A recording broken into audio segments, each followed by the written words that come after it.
Hi everyone. For my library assignment, I am reviewing The Exile by Diana Gabaldon. It's illustrated by, hope I say this right, Huang Nguyen. It's published by Del Rey, which is a division of Random House. It's a 224 page graphic novel. It's broken down into 9 chapters, so it was a little weird read for me.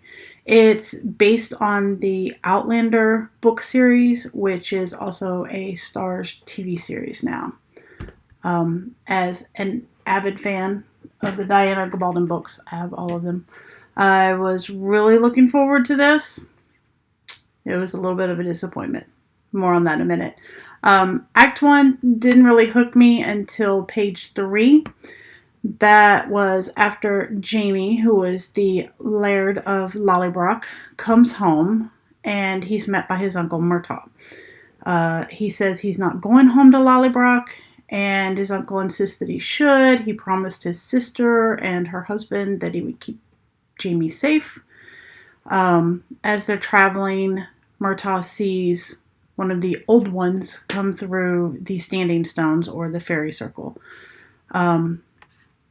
After that, they run into some English dragoons where they also meet Claire, who is a time traveler who also came through the stones. They don't know who she is, where she's from. She doesn't even know where she is.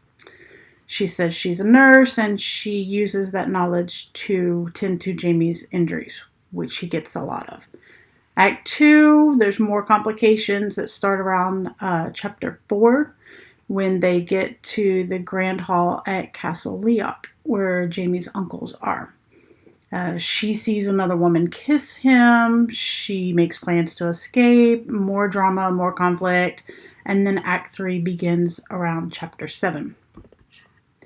Now, the cover says experience Jamie's side of the story, but it's told from the view of his uncle Murtaugh and Jamie.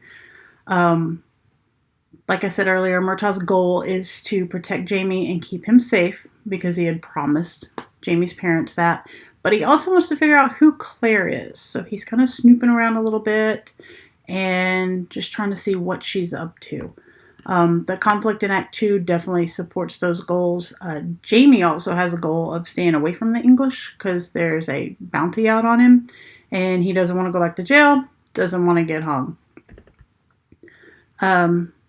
This story does have a beginning, middle, and end. The ending might be satisfying for some. Others might think it just was open-ended. As somebody who's read the books and watched the TV series, I know it's just the beginning of the Jamie and Claire adventures. As far as character arc goes, Claire has a solid one, dealing with both her past and the current situation. I don't want to give away any spoilers in case anybody does want to read this. Jamie also goes through a decent character arc regarding his views on Lallybroch and if he's going to go home or not. As far as transitions, this graphic novel does not show when or where we are, like most comics do, as far as what I've read so far for class. The jacket cover does say that it takes place in Scotland, and that's obvious because the men are wearing kilts and their accent, and there are a few words that are in Gaelic that she puts a little translation down at the bottom, which kind of threw me off with the whole reading.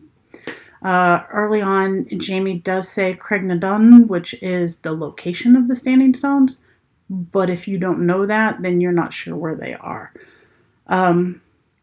She only uses, as far as time goes, the next day, sometime later, meanwhile, a little later, and 3 days later. It does effectively use all 6 of McLeod's ideas of transition. Most of the pages are effective as a page, as a mini comic, as we've learned this month. I can't believe the month's almost over. For the most part, the art and the text flow directionally to pull the reader through. There were a few pages where the speech bubbles I wasn't sure what to read next, so I had to reread the pages. I would not necessarily recommend this to my classmates. The story is choppy and almost seems as if it's forced to go onto the pages. The artwork is nice, but it's hard to tell the male roles apart.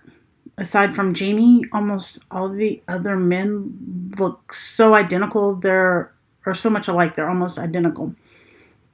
I had to reread several parts to figure out who was saying what. And this whole book or graphic novel was just not what I expected, having read the books and seen the TV series. And her books, you can see they're large books. So I really think that she was just trying to cram too much into the graphic novel. I also wouldn't necessarily recommend it to my friends that know the series and the author. They would, I think, be disappointed, as I was. And those who don't know the stories or the author would be confused as to what's going on. A fun fact that I learned in all this, but I kind of knew a little bit of it about the author, is that Diana Gabaldon grew up reading comics. And then as an adult, she wasn't happy with what she was seeing. So she wrote a letter to Dale Connell telling him that the Disney comics had gone downhill over the years and that she could do a better job. And he wrote back and said, okay, try. So she did. He didn't buy the first story, but he did buy the second story that she sent him. And then she went on to write scripts for Uncle Scrooge, The Beagle Boys, Daisy and Donald, Big Bad Wolf, and The Three Little Pigs, and occasionally Mickey Mouse. She said Mickey Mouse is not an interesting enough character. So that is my review on Exile. Let me know what you guys think. Thanks.